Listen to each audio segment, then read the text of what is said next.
Olá, boa tarde. Jesus é o Senhor.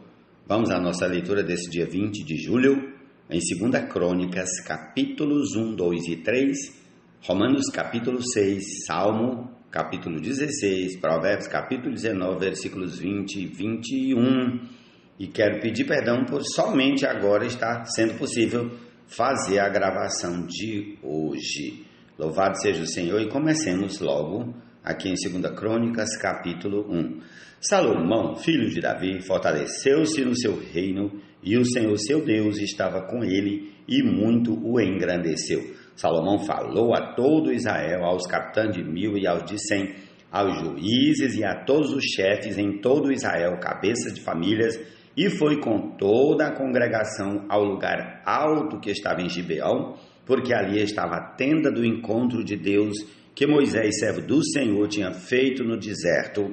Quanto à arca de Deus, Davi a tinha trazido de Quiriate-Jearim para o lugar que ele havia preparado, porque tinha armado uma tenda para a arca em Jerusalém. Mas o altar de bronze que havia sido feito por Bezalel, filho de Uri, filho de Ur, estava ali diante do tabernáculo do Senhor, e Salomão e a congregação consultaram o Senhor. Salomão ofereceu ali sacrifícios diante do Senhor sobre o altar de bronze que estava na tenda do encontro, e ofereceu sobre ele 1000 holocaustos.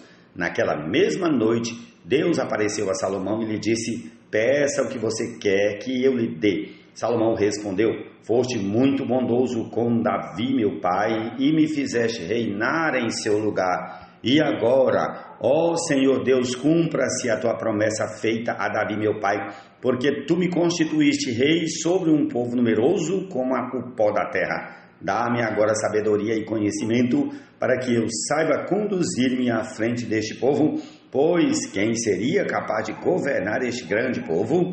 Deus disse a Salomão: visto que foi este o desejo do seu coração, e você não pediu riquezas, bens ou honras, nem a morte dos seus inimigos, nem tampouco pediu longevidade, mas sabedoria e conhecimento para poder governar o meu povo, sobre o qual o constituí rei. Sabedoria e conhecimento lhe serão dados, e lhe darei também riquezas, bens e honras, como nenhum rei antes de você teve, nem nenhum rei depois de você terá. Salomão voltou para Jerusalém, da sua ida ao lugar alto que ficava em Gibeão, de diante da tenda do encontro, e reinou sobre Israel. Salomão ajuntou carros de guerra e cavaleiros, tinha 1.400 carros de guerra e 12.000. Tinha 1.500 carros de guerra e 12.000 cavaleiros, que colocou nas cidades onde mantinha os carros, deixando uma parte junto ao rei em Jerusalém. O rei fez com que em Jerusalém a prata e o ouro fossem tão comuns como as pedras, e os cedros fossem tão numerosos como os sicômoros que estão na Cefelá. Os cavalos de Salomão vinham do Egito e da Cilícia, e comerciantes do rei os importavam da Cilícia por certo preço. Importava-se do Egito um carro de guerra por 600 moedas de prata e um cavalo por 150. Nas mesmas condições, as caravanas os traziam e os exportavam para todos os reis dos heteus e para os reis da Síria. Prossigamos ao capítulo 2 de 2 Crônicas. Salomão resolveu edificar o templo ao nome do Senhor, bem como um palácio para o seu reino. Salomão designou 70.000 homens para levarem as cargas, 80.000 para talharem pedras nas montanhas e 3.600 para dirigirem a obra. Salomão mandou dizer a Hirão, rei de Tiro: como você fez com Davi meu pai, e lhe mandou cedros para edificar o palácio em que morasse, assim também faça comigo. Eis que estou para edificar um templo ao nome do Senhor meu Deus, para consagrá-lo a ele, queimar diante dele incenso aromático e lhe apresentar o pão contínuo da proposição e os holocaustos da manhã e da tarde, nos sábados, nas festas de lua nova e nas festividades do Senhor, nosso Deus. Esta é uma obrigação perpétua para Israel. O templo que edificarei será grande, porque o nosso Deus é maior do que todos os deuses. No entanto, quem seria capaz de lhe edificar um templo, visto que os céus e até o céu dos céus não o podem conter? E quem sou eu para lhe edificar um templo, a não ser para queimar incenso diante dele? Portanto, mande-me agora um homem que saiba trabalhar em ouro, em prata, em bronze, em ferro, em obras de púrpura, de carmesim e de pano azul, que saiba fazer obras de entalhe, juntamente com os peritos que estão comigo em Judá e em Jerusalém, os quais Davi meu pai contratou. Mande-me também madeira de cedros, ciprestes e sândalo do Líbano, porque bem sei que eu e seus servos sabem cortar madeira do Líbano. Eis que os meus servos estarão com os seus servos, para me prepararem muita madeira, porque o templo que edificarei será grande e maravilhoso. Aos seus servos cortadores de madeira darei 2.000 toneladas de trigo batido, 2.000 toneladas de cevada, 400.000 litros de vinho e 400.000 litros de azeite. Irão, rei de Tiro, respondeu por uma carta que enviou a Salomão, dizendo: o Senhor Deus ama o seu povo e, por isso, ele o constituiu rei sobre o seu povo. Irão também disse: bendito seja o Senhor Deus de Israel, que fez os céus e a terra, que deu ao rei Davi um filho sábio, dotado de prudência e entendimento, que edifique um templo ao Senhor e um palácio para o seu próprio reino. E agora vou enviar um homem sábio de grande entendimento, a saber, Irão-Abi, filho de uma mulher das filhas de Dan, cujo pai era da cidade de Tiro. Ele sabe trabalhar em ouro, em prata, em bronze, em ferro, em pedras e em madeira, em obras de púrpura, de pano azul e de linho fino, e em obra de carmesim. É hábil para toda a obra de entalhe, para elaborar qualquer plano que lhe for apresentado, juntamente com os seus peritos e os peritos de Davi, meu senhor, seu pai. Agora, que o meu senhor mande para os seus servos o trigo, a cevada, o azeite e o vinho de que falou, e nós cortaremos tanta madeira no Líbano quantas você precisar, e a faremos chegar em jangadas pelo mar a Jope, e dali você a levará para Jerusalém. Salomão levantou o censo de todos os homens estrangeiros que havia na terra de Israel, segundo o censo que Davi, o seu pai, havia feito, e acharam-se 153.600. Destes, Salomão designou 70.000 para levarem as cargas, 80.000 para entalharem pedras nas montanhas e 3.600 para dirigirem o trabalho do povo. Senhor Jesus, prossigamos para o capítulo 3 de 2 Crônicas. Salomão começou a edificar a casa do Senhor em Jerusalém, no Monte Moriá, onde o Senhor havia aparecido a Davi, seu pai, lugar que Davi tinha designado na eira de Ornão, Jebuseu. Começou a edificar no 2º dia do 2º mês, no 4º ano do seu reinado. Foram estas as medidas dos alicerces que Salomão lançou para edificar a casa de Deus: 27 metros de comprimento por 9 de largura, segundo o padrão antigo. O pórtico diante da casa tinha 9 metros no sentido da largura do lugar santo, e a altura era de 54 metros. Salomão revestiu o interior do pórtico de ouro puro. Também fez forrar de madeira de cipreste a sala grande, revestiu-a de ouro puro e gravou nela palmeiras e correntes. Também enfeitou a sala com pedras preciosas, e o ouro era de Parvaim. Revestiu de ouro a sala, as vigas, os umbrais, as paredes e as portas, e esculpiu querubins nas paredes. Fez o Santo dos Santos, cujo comprimento era de 9 metros, segundo a largura da sala grande, e a largura também era de 9 metros. Revestiu o seu interior com 20 toneladas de ouro puro. O peso dos pregos era de 600 gramas de ouro. Também revestiu de ouro os cenáculos do Santo dos Santos. Salomão fez 2 querubins de madeira e os revestiu de ouro. As asas estendidas dos querubins mediam juntas 4,5 metros. A asa de um deles, de 2,25 metros, tocava 2,25 metros, tocava na parede do templo, e a outra asa, igualmente de 2,25 metros, tocava na asa do outro querubim. Também a asa do outro querubim era de 2,25 metros e tocava na outra parede, e a outra asa, igualmente de 2,25 metros, tocava estava unida à asa do outro querubim. As asas destes querubins se estendiam por 9 metros. Eles estavam em pé com o rosto voltado para o santo lugar. Salomão também fez o véu de pano azul, púrpura, carmesim, linho fino e mandou bordar nele figuras de querubins. Salomão fez também diante da sala 2 colunas de 15 metros e meio de altura, com um capitel de 2 metros e 20 sobre cada um deles. Também fez correntes como as do Santo dos Santos e as pôs no alto das colunas. Fez também 100 romãs, as quais pôs nas correntes. Levantou as colunas diante do templo, uma à direita e outra à esquerda. A coluna da direita deu o nome de Jaquim e a coluna da esquerda deu o nome de Boaz. Jesus é o Senhor, amém. Todas conhecidas, por isso com a chave de Davi para ti uma porta abrir.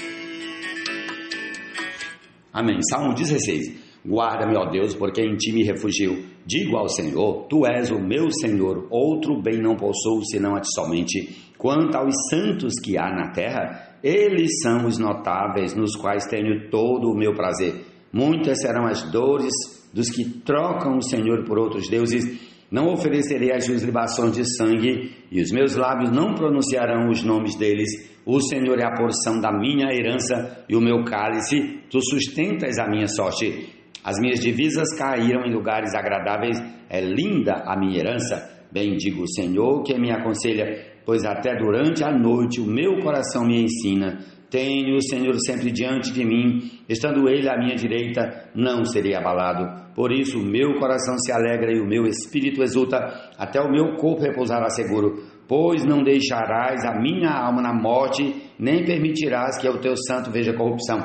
Tu me farás ver os caminhos da vida, na tua presença há plenitude de alegria, à tua direita há delícias perpetuamente. Senhor Jesus. Antes da grande tribulação, quando o inimigo atacar, clamemos por Jesus a salvação de Jeová. Ele logo temerá e em retirada sempre baterá. Ouça os conselhos e receba a instrução para que você seja sábio a partir de agora. Há muitos planos no coração do ser humano, mas o propósito do Senhor permanecerá. Ó Senhor Jesus. Te triunfará. Ele ouvirá e virá nos ajudar e certamente triunfará. Ele ouvirá e virá nos ajudar e certamente triunfará. Romanos capítulo 6. Que diremos então? Continuaremos no pecado para que a graça aumente ainda mais? De modo nenhum. Como viveremos ainda no pecado nós que já morremos para ele? Ou será que vocês ignoram que todos nós que fomos batizados em Cristo Jesus fomos batizados na sua morte? Fomos sepultados com ele na morte pelo batismo, para que, como Cristo foi ressuscitado dentre os mortos pela glória do Pai, assim também nós andemos em novidade de vida. Porque se fomos unidos com ele na semelhança da sua morte, certamente o seremos também na semelhança da sua ressurreição. Sabendo isto, que a nossa velha natureza foi crucificada com ele, para que o corpo do pecado seja destruído e não sejamos mais escravos do pecado. Pois quem morreu está justificado do pecado. Ora, se já morremos com Cristo, cremos que também viveremos com ele. Sabemos que, havendo Cristo ressuscitado dentre os mortos, já não morre. A morte já não tem domínio sobre ele, pois quanto a ter morrido, de uma vez para sempre morreu para o pecado, mas quanto a viver, vive para Deus. Assim também vocês considerem-se mortos para o pecado, mas vivos para Deus em Cristo Jesus. Portanto, não permitam que o pecado reine em seu corpo mortal, fazendo com que vocês obedeçam às suas paixões. Também não ofereçam os membros do corpo ao pecado como instrumentos de justiça, mas como pessoas que passaram da morte para a vida. Ofereçam a si mesmos a Deus e ofereçam os seus membros a Deus como instrumentos de justiça, porque o pecado não terá domínio sobre vocês, pois vocês não estão debaixo da lei, e sim da graça. E então, Havemos de pecar porque não estamos debaixo da lei e sim da graça? De modo nenhum. Será que vocês não sabem que, ao se oferecerem como servos para a obediência, vocês são servos daquele a quem obedecem, seja do pecado que leva à morte ou da obediência que conduz à justiça?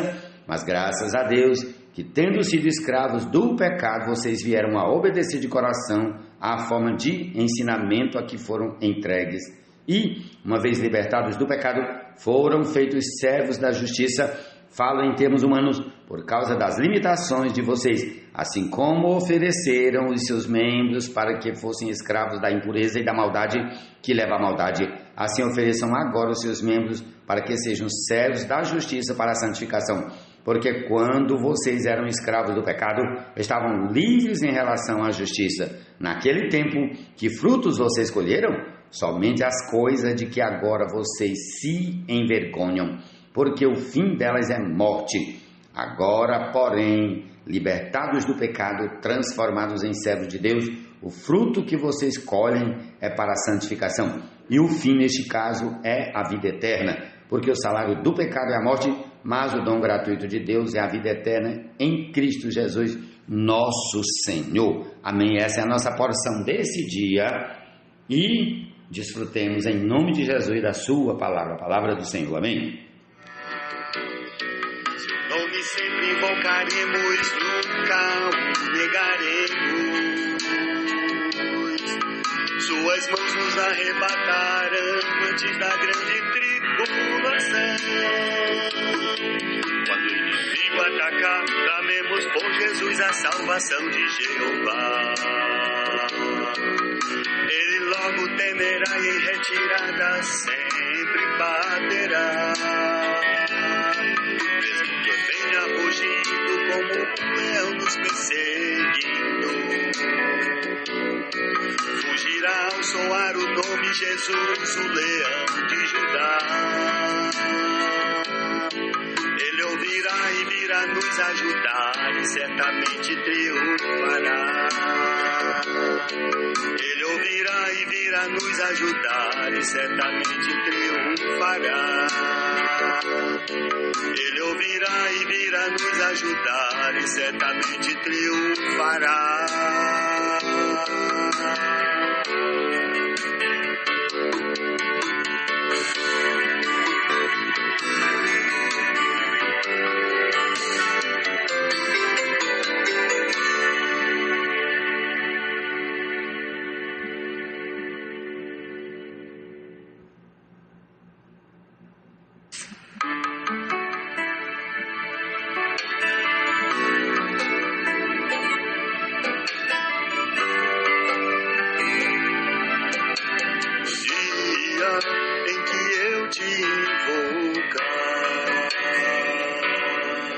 Baterão em retirada os meus inimigos.